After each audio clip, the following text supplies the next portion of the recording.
Magandang hapon po sa bawat isa. Welcome po sa Rema Philippines Facebook Live everyday. At maraming salamat sa mga tao na patuloy na sumusubaybay sa ating Facebook Live. The greatest way we can show love to another person is by sharing the gospel of Jesus Christ with them. Yung way natin, paano natin maipakita na tayo po ay merong compassion, love, sa ibang mga tao ay by sharing the gospel of Jesus Christ with them. Lalo na po sa mga taong malalapit sa puso po natin, sa mga kaibigan natin, sa mga kamag-anak natin, sa mga katrabaho, klase, at sa mga tao na binibigay ng Diyos sa atin, binibigyan tayo ng Diyos ng pagkakataon na makapagbahagi ng salita ng Diyos. Gusto ng Diyos na ma-share natin sa kanila ang mabuting balita. Ang salita ng Diyos ay ibinabahagi sa mga tao at ngayon po ay mag-aaral po ulit tayo, patuloy na mag-aaral ng resulta ng preaching the gospel. Alam niyo po, may nabasa po ang quotation nakalagay. Sabi niya, kung meron kang alam na gamot sa cancer, hindi mo ba ito ibabahagi sa iba?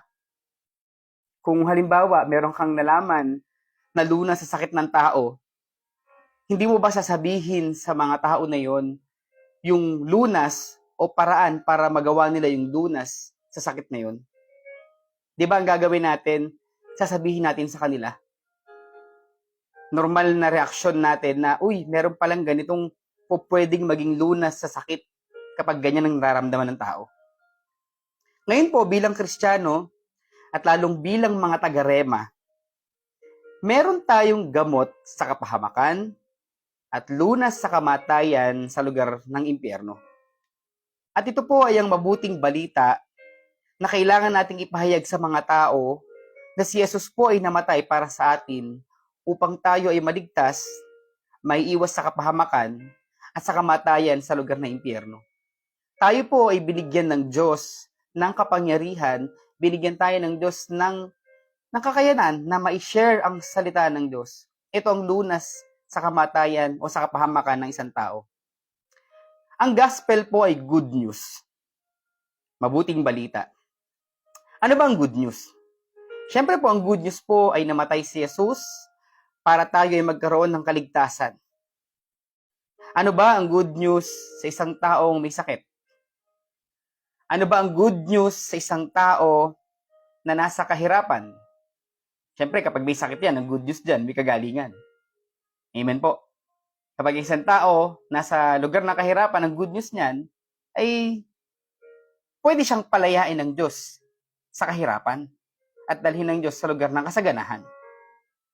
At ano ba ang good news sa isang tao na mayroong kapahamakan at pupunta siya sa lugar ng impyerno? E di ang good news sa kanila, si Jesus ang naging daan upang tayo po ay magkaroon ng kaligtasan. Si Jesus ay namatay para po tayo ay magkaroon ng kaligtasan. Ang sabi lang ng Panginoon, sumampalataya tayo sa Kanya. Yan ang good news at sa totoo lang, marami pa. Kaya ako pa ipagpapatuloy po natin yung 6 results of gospel preaching. Dito po sa Acts chapter 8, verses 4 hanggang 8, basahin po natin.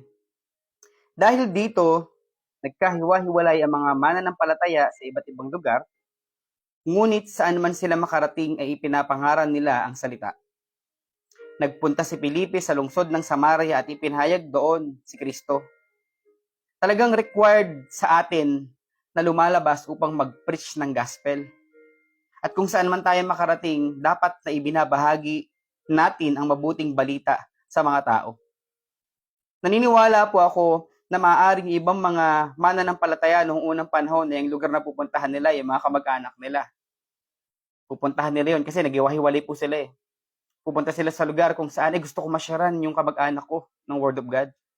Pupuntahan ko. Si Felipe iba. Pumunta siya sa lugar ng Samaria. Ito po ay masyadong malayo sa lugar ng mga Hudyo. At alam niyo po, yun ang pinili ng lugar para makapagbahagi ng salita ng Diyos. Sabi sa verse 6, nang mapakinggan ng mga tao si Felipe, at makita ang mga himalang ginagawa niya, inisip nilang mabuti ang kanyang sinasabi. Ito po yung shinare po ni Pastora Trixie, number 1, multitudes converted. Yung last time na si Pastora po ay nag-share ng Word of God, ito pong pinag-aaralan po natin, meaning maraming na-convert.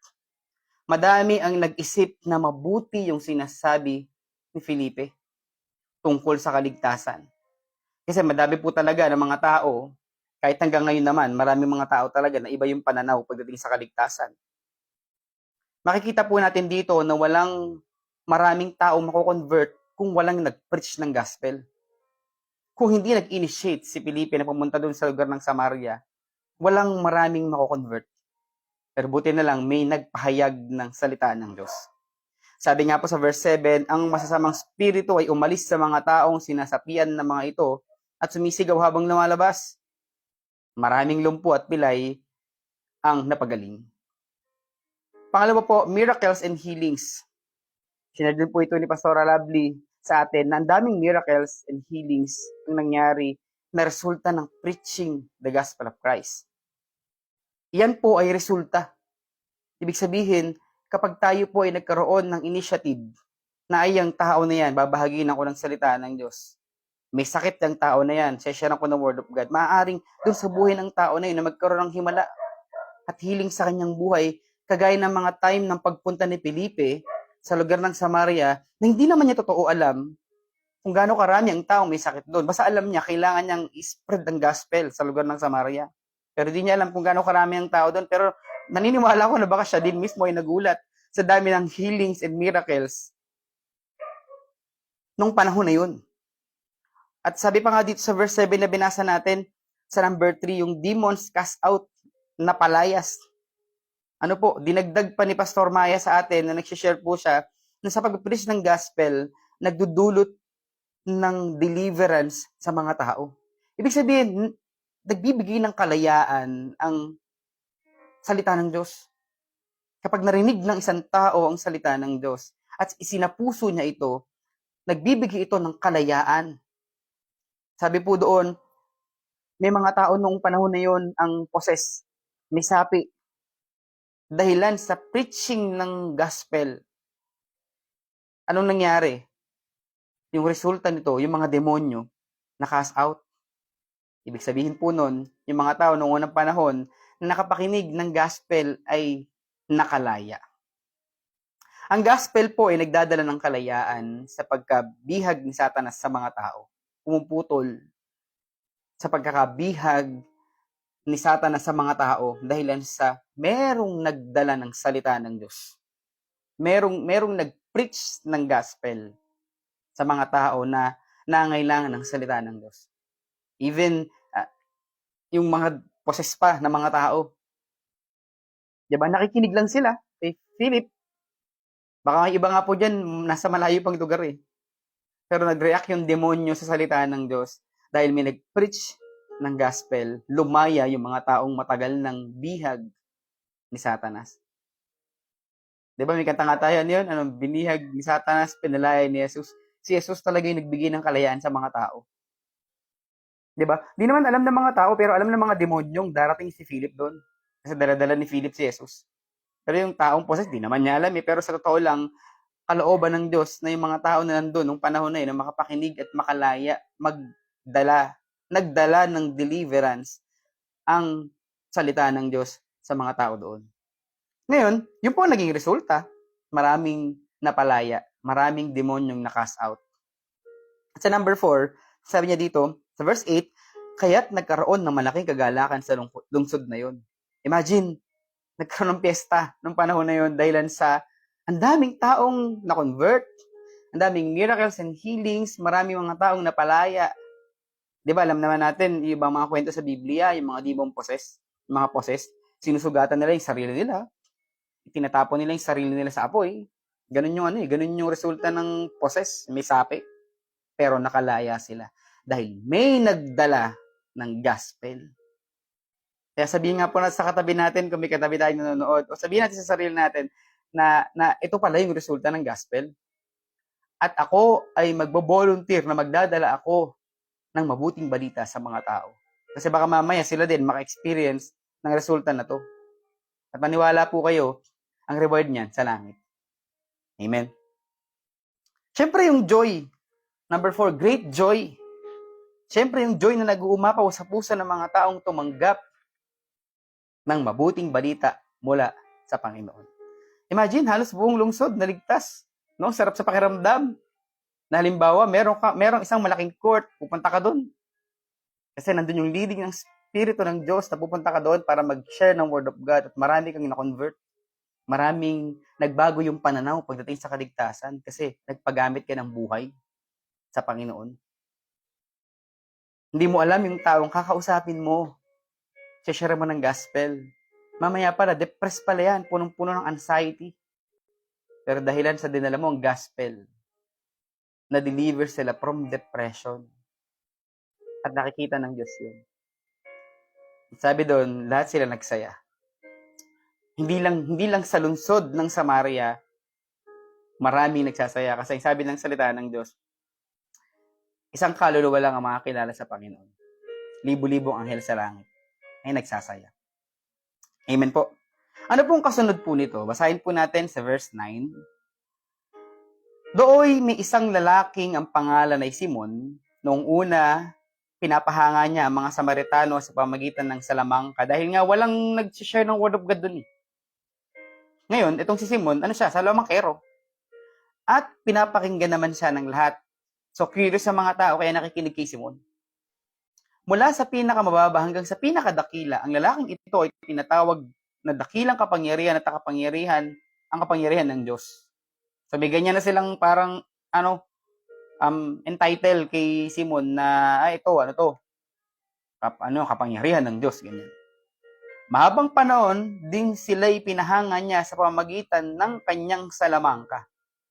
Kaya't sila'y patuloy na pinapakinggan nila. So, may isang karakter na ang pangalan ay Simon.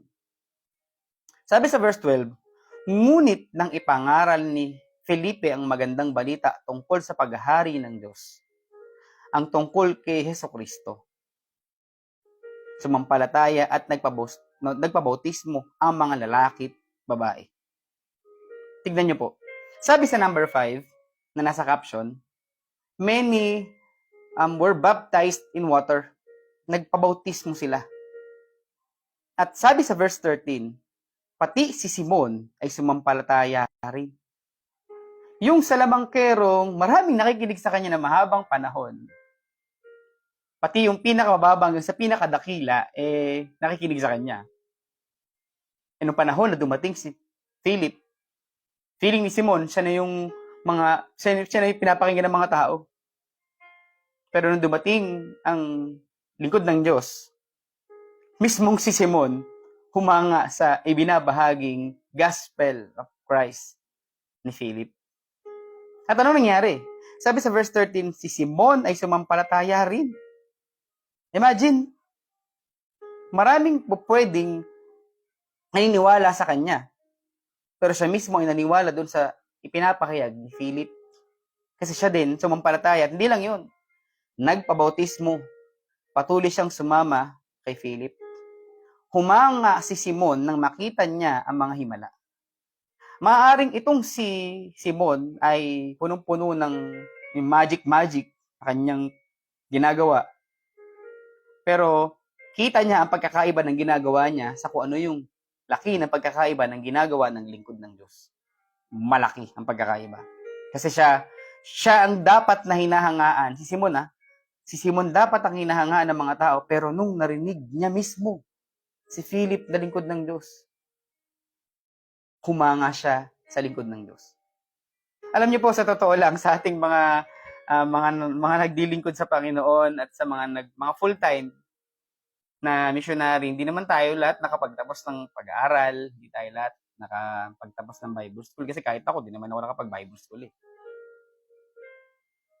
Pero alam niyo po, once na nasa sayo, once na ikaw ay nabautismo, nasa sayong salita ng Diyos, kasama mo ang anointing ng Panginoon. May mga tao na kahit bata ka lang, hahanga sila sa mga salitang lumalabas sa bibig mo. Anong patunay sa Biblia na kahit bata ka lang, pwede kang hangaan? Si Jesus noong panahon na naiwan siya ng kanyang mga magulang nung piyesta, yung mga teacher, nakikinig sa kanya, ang bata pa lang ni Jesus noon, siguro nasa 12, 14 pa lang yung edad niya noon. Nagsishare siya ng gospel. Nagtuturo siya. Pero hinahangaan siya. Hinahangaan siya ng mga tao sa kabila ng kanyang kabataan. And wala naman talaga sa edad ng pagiging lingkod natin. Pero naniniwala po ako na dahil kasama mo ang Panginoon, yung glory ng Diyos, yung anointing ng Diyos ay nakikita ng mga tao sa iyo, kaya sila humahanga. Kaya nakikita nila na may ibang ambience tong tao na to. Yung lingkod na yan, yung tao na yan, iba yung aura niya. May ganun yung nangyari kay Simon. Nasabi niya, nakita niya ang himala ng Diyos sa buhay ni Philip, kaya humanga siya. Buti na lang, may nag-preach ng gospel. Madami sa kanila ang nagpabautismo sa tubig. Sabi nga, naalala ko noon, ang pagbabautismo sa tubig ay seryosong desisyon. Hindi nga natin pinipilit na magpabautismo sa tubig yung mga tao pag camping na sa Sembrek. Kasi in-orient, kinakausap, dahil nga seryoso ang pagsuko ng buhay sa Panginoon. Ganun kaseryoso. At si Simon, na salamangkero, although hindi naman natin ito topic, pero ang salamangka talaga at mga magic hindi sa Diyos. Yung mga kapangyarihan na meron si Simon noon, yung mga siguro maliliit na nagagawa niya sa kanyang mahikat na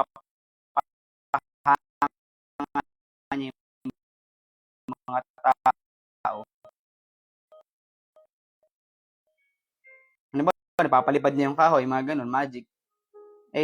Siguro sila salamang, pero ganun. Sila na lang tanungin natin. Pero yun, pagkatapos namin nangaral ng gospel, may nangaral ng salita ng Diyos, nakinig sila, at kahit mismo si Simon, nagpabautismo sa tubig at sumama na kay Philip. Talaga namang napakalaki na nagagawa na may nangangaral ng mabuting balita. Madaming nababago, madaming napapalaya, madaming nagiging resulta. Amen po. Sabi nga po sa Romans 10:15, and how shall they preach unless they are sent? Just as it is written, how beautiful are the feet of those who preach the gospel of peace, of those preaching the gospel of good things. Talaga namang napakagandang pagmasdan ang pagdating ng mga may dala ng mabuting balita. So, nakikita tayo, sabi niya, ang gandang tignan ng mga paa. Sabi sa King James Version, yung mga paa. Sabi niya, ang gandang tignan ng paa ng mga nagdadala ng mabuting balita. And last, sa pinag-aaralan po natin, number 6, Holy Spirit given, na naibigay ang sumakanila ang Espiritu ng Diyos. Acts chapter 8, verse 14 hanggang 17. Ang mabalitaan ng mga apostol sa Jerusalem na tinanggap ng mga Samaritano ang salita ng Diyos. So, word of God pa lang. Ibig sabihin, sila po ay nasyaran, nakikinig, sinapuso ang kanilang napakinggan. Parang kagaya sa mga hasik, sinapuso ang kanilang napakinggan. Ngayon, nalaman ng mga apostol na ganyan yung naging reaksyon nila.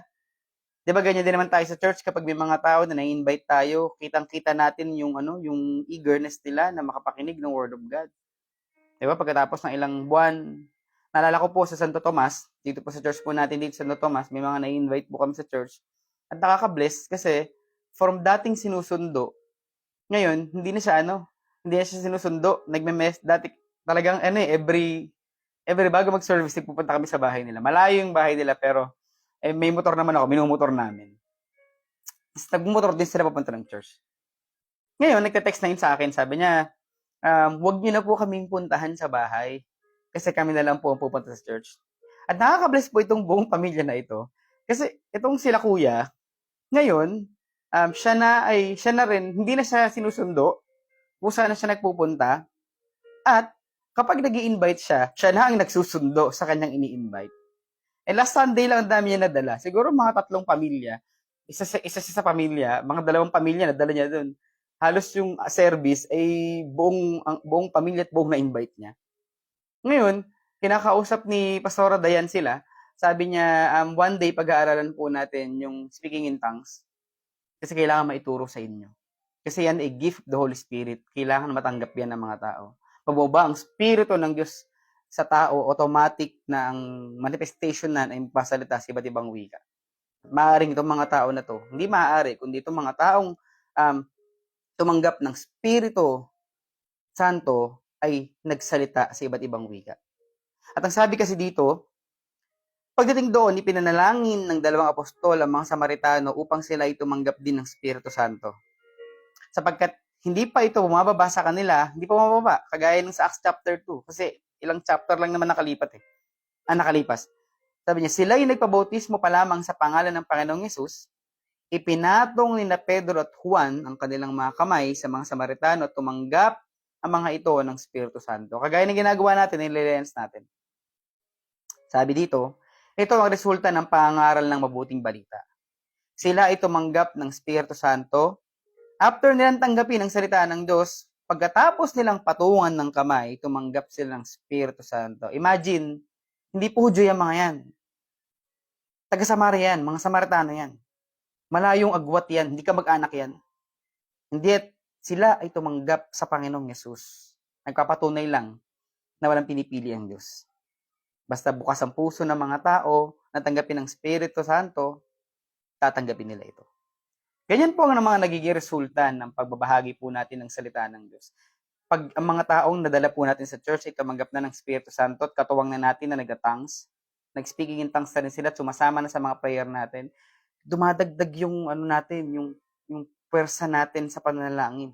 At dumadagdag yung puwersa natin sa pagbabahagi ng salita ng Diyos. Kaya mga kapatid, yun lang po yung may babahagi ko po sa ating lahat. Magpatuloy po tayo mag-preach ng gospel. Kasi ito po yung mga resulta niyan. Lahat ng ito ay maaaring makuha nating resulta sa mga kanya-kanya po nating mga simbahan. Magpatuloy po tayong manalangin. Maraming salamat po. Pagpalain po tayo ng Panginoon. Amang Diyos, sa dakilang pangalan ni Jesus, patuloy kami nagkapasalamat, Panginoon, sa hapon na ito, sapagkat pinumulat mong aming mga mata kung gaano kahalaga at kung gaano kalaki ang resulta ng pagbabahagi namin ng gospel mo, Panginoong Jesus. At sa oras na ito, Panginoon, dinadalangin namin ang mga kasamahan namin, kaming lahat, O Diyos, ay magkaroon ng lubos, malaking desire and compassion sa mga kaluluwa na hindi pa nakakapakinig ng iyong salita. Gamitin mo kami, Panginoon, bilang instrumento upang sa gayon ay mas lalong lumawak pa, Panginoong Yesus, ang gospel sa buong Pilipinas. Hindi lamang sa Pilipinas, maging sa ibang bansa. Gamitin mo kaming mga taga-Rema, Panginoon. Salamat sa aming aral na tututunan sa hapon na ito. Ito aming dalangin sa pangalan ni Jesus. Amen. Amen. So, ingat po kayo palagi ng pagpalain.